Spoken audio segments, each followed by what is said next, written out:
Hey guys, welcome back again to my channel. Papa Dejet here, and right now I'm happy, very happy because these two duo finally back again to my channel. There is a Mike and also John. Hello, both of you guys. Yo, yo, Hello. yo.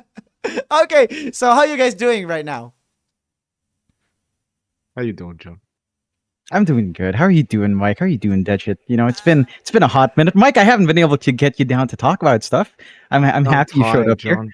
I'm tired, John. I don't sleep. These damn kids, they keep me awake all night. I'm so tired.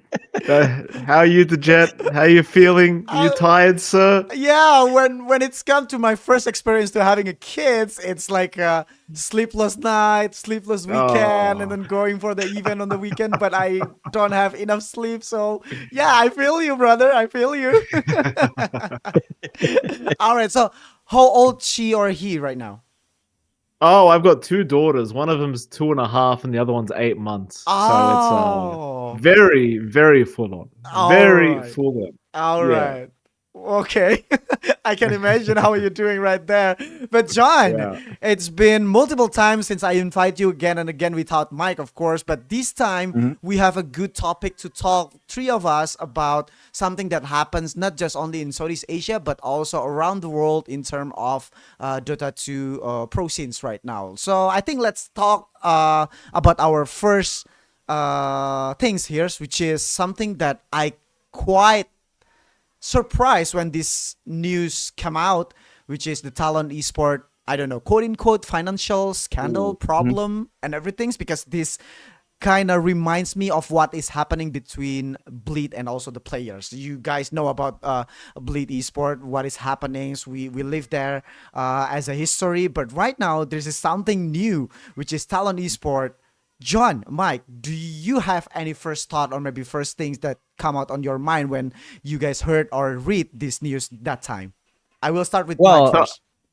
okay, All right, go You go ahead. want to ahead. start? Okay, so I read about this a few days ago. I actually haven't asked John about it at all yet, and it's funny you bring it up because I was genuinely about to ask John. Well, what's happening with Talon? Like, what are they doing?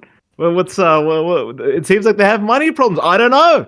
I don't know, John. It was some spicy reading I did. I must admit. I've met all the bosses from Talon. I Mm. like them. They're all great guys. I don't know what the hell's going on. Jonathan, what's happening? You're the Look, ambassador. What's yeah, happening? John is I'm the not a ambassador. spokesman. Yeah. Look, I'm not a spokesman, and I'll be frank. We love to meme about Talon. I'm very loosely tied to them. It's more that if they have content they want, I kind of help if they can fit me in. If I have some editing work, which hasn't been met, unfortunately, but if Mm-hmm. we have editing work, which is why the vlog's a bit late, but if I have editing work or stuff, they do it for me. So it's kind of a we scratch each other's back thing. With this Talon thing, it's quite interesting because I've heard some stuff that's been going on for Talon. Now, again, I'll say up front, from the people I've talked to, from the people me and Mike have worked with from Talon, Mm-hmm. mainly Duhoon from the main office and all of the Talon crew in Talon Philippines. That's most of our interactions. I think we met Sean once in TI, and that was a very short conversation. But for the most part, all of that, especially the Philippine crew and Duhoon, they've been very nice. They've been very kind. There has been no problems whatsoever for us personally. For the organization, for this whole issue with this Twitter beef with this crypto bro who invested in Talon before, Mm-hmm. I find it very interesting. I think the entire background and context of it is quite interesting as well, because when you learn, there's some pieces to it. He used to be a Talon investor. He's now an investor in Nemesis, Oh. and there's Mm. one thing Nemesis wants to do. Nemesis wants to go into Valorant. Mm-hmm. What do you have to do to get into Valorant? You need to franchise a slot. You have to get a slot by either buying it out from a team or a team is Ooh. forcibly gone, just like Bleed left. Oh. So there's a little bit of a spicy equation there, right? Ah. Because what is he Okay. arguing about? I mean, again, I don't know. Maybe Talon is Well, having difficulties, right? But why well, would you hold on, raise hold it on. now, right? Yeah. Well, hold on. I mean, yeah, let me play devil's advocate, Okay. right? Because let me be he let them borrow, what was it, 1 mil, right? It was Hmm. 1 mil Yeah, the USD new from what set I is from one what I mil. read. Yeah, if I let somebody borrow 1 mil, right? If I let you borrow 1 mil and Hmm. you said to me, Mike, I'm gonna pay this back in 2 weeks. I'm just waiting for. If you lied to me once, I would be so mad. I would Mm-hmm. Yep. instantly be thinking about taking it public because it's 1 million USD. Like, don't lie Mm. to me. You Mm-hmm. tell Yeah. me the truth. We'll work something out. Right. I don't know. But it is a very interesting theory you came up. I didn't think about the whole Valorant thing. That's very interesting, John. I I mean, didn't think I about think that. his main argument, the reason why he came out was the delayed payment on, like, the million he said the principal was paid back was like 75K or whatever amount in Mm-hmm. Mm, interest that wasn't paid. Mm-hmm. And yeah. it's like it's a he said she said thing. I don't really have a dog in this race. I just hope Right. that if ever Talon implodes, I hope all of these people that we Mm-hmm. do know land their feet. But it's I don't know. It's interesting. I mean, yes, like that kind of accounting issue shouldn't happen. I think just the 1 mil being delayed is already a very bad precedent from Talon itself, or I guess in this case it's less Talon, more of the CEO of Talon. I think I don't know if you can really fully blame the org for what one man is doing. Although Right. if that one man is the head, it kind of does set a very bad tone. But yeah, I think it's pretty ugly, and I feel like again, like accounting issues do happen. Like there's a talent group, and we're having a discussion about certain things happening with certain payments right now, and I'm very Oh, upset to hear about certain things happening, okay.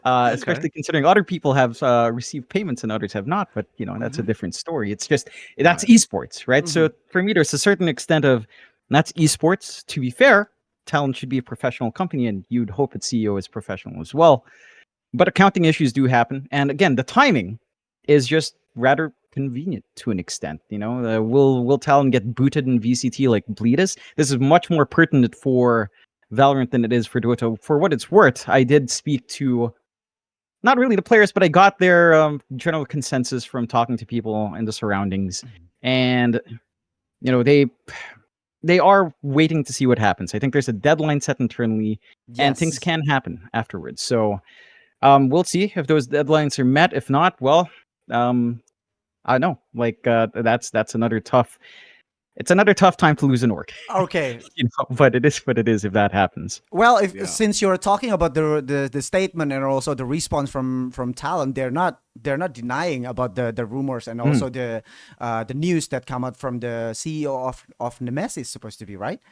And then Talon Esports CEO also released a statement included with the original statement is about the payment of all the players will be proceed mm, maximum until 30 September 2025, which is this is something that I also heard from the players, not on the mm, recording, but the players say to me that, well, Dejet, if you wants to know, I not get paid for my prize pool tournament money since almost 1 years ago, which is mm. something that, wow, what is happening? But I also Yeah. asked, how about your salary? I mean, oh, the salary is fine, but the prize pool money Mm, is not coming to us since our winning last tournament, something blah blah blah. But the point is, what is really happening is in level of Talent Esport that established almost 10 years in Southeast Asia, or maybe from the original country they mm. were established, but still Talent is a big org, and right now they're having this kind of problem. What do you guys think? Cool. You uh, know, okay, I Mike. genuinely thought, Uh-huh. I genuinely thought, right, when that guy came out, the crypto bro, right, the Nemesis guy, when Mm. he came out and started talking about payment issues, part of me thought he should just ignore it. Like PR wise, if that was me, I would consider literally acting as if nothing happened. Like nothing happened. It's fine. He got his money back. Nothing. The tweets never happened.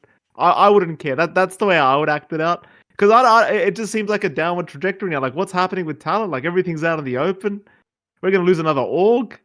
Like there's probably a recession happening in 2026. Like there's no easy money.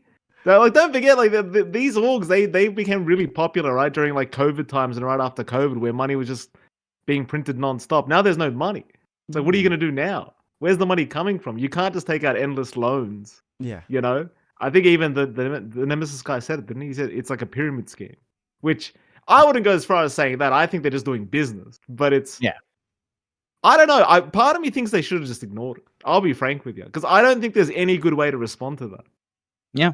I'm with Mike. I was a little bit surprised that Sean actually reached out, but I guess that's a Mm, reflection of his character. He wants to fix things, although, he did ask for stuff to be deleted, whatever. But I think the one thing I can talk about here, Dejet, Mm-hmm. is what you raised up. Salaries being paid. I know very specifically for a prize pool issue, there was a miscommunication, and I Oh. would completely understand because I'm maybe even facing that issue now. There was a miscommunication with certain TO, Mm-hmm. and a certain amount was sent to their bank, Mm-hmm. and that kind of amount coming from a certain location into that specific country would get flagged by banking law. So I know that's one very big prize pool Oh. issue they faced, and that would explain why salaries are paid but certain prize pools aren't. Okay. There was some severe miscommunication. Well, everything else, I mean, look, they could be lying for all I know. Again, I'm very loosely connected. I wouldn't know. But I do know that most, well, if Mm-hmm. salaries are being paid, then that would be a plausible explanation. But, it's like, I know, like, again, like what Mike said, it's, if there are actual financial issues, it's not something that's going to be easily fixed. And that would be very heartbreaking indeed. But Yeah, I don't think it's reaching that point. Hopefully. I can kind of go a little bit further into it, right? Because I used to work before casting. I was a fraud analyst, right? So I've done like some anti-money laundering stuff. So basically, what John's trying to say is there's a country that's paying his country, right? His country's already a bit, they're a bit slow. They don't like to accept things, and the country that the money's coming from, you know, worldwide isn't necessarily known as the greatest place in the world is basically what's happening, right? So basically their bank is saying, no, this looks like fraudulent money that's being funded by a group somewhere where we don't like. And it's like, well, you've got to it's really complicated. And the worst part is these players, they have no idea. They got no idea what's happening. John was telling me a story about a player that didn't know how to use the ATM machine. I mean, that's how useless these kids are, right? So you've got to appreciate if you're running a business, right? It would be impossible to try and sit those boys down and say, guys, this is what's happened. It's an anti-money laundering thing. Please don't get upset, right? Please don't start spreading rumors. It'd be impossible. Yeah. Impossible. You'd never be able to explain it. Trust me. Never. Okay. I quite interesting. Who's that guy, John? Who's that guy that don't know how to use ATM in 2025? Come on. I will say he was in Canada. Oh, That's one of two choices there. oh, One okay. of two, and I just birthday partied with the other one, so that will tell you All something. right. It's All one of right. those two. Okay. It's quite interesting. In 2025, you don't know how to use ATM. All right, fine then.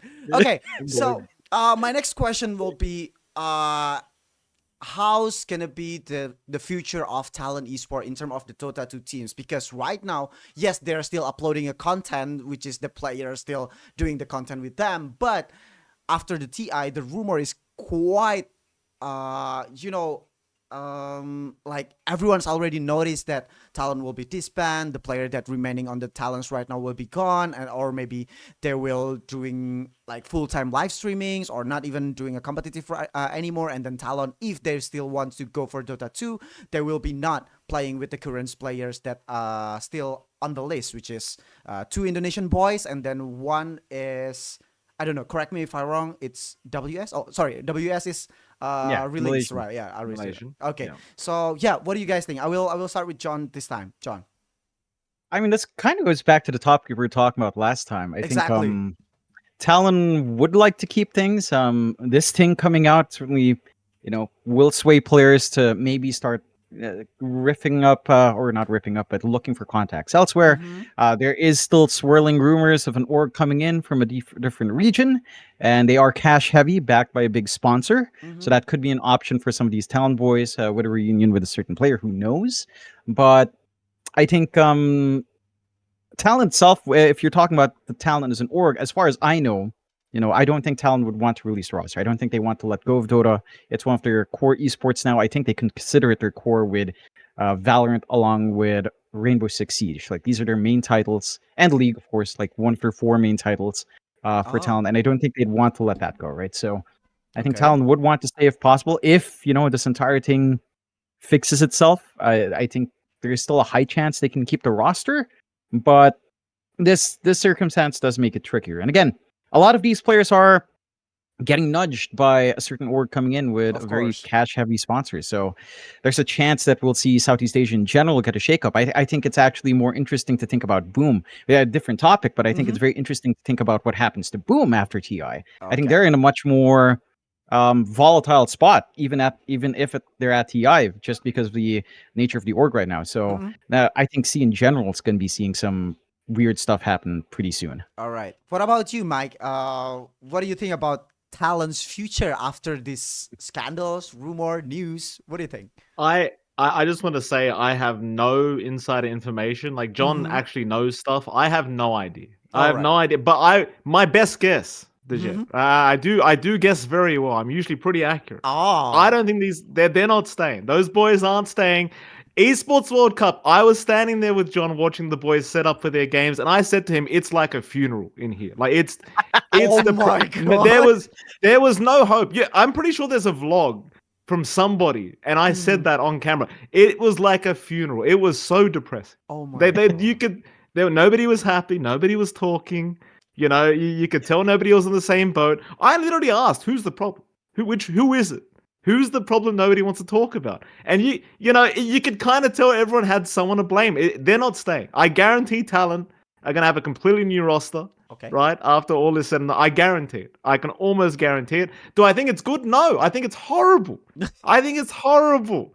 Because you look at the tournaments Uh-huh. coming up for the next season, I don't see anything going on in Southeast Asia. Yeah. Right? So it's like what reason do they have to find a new roster, and like what tournaments are we even playing anymore? You Mm-hmm. know, it's just I don't know. I think it's bad times for talent. It looks.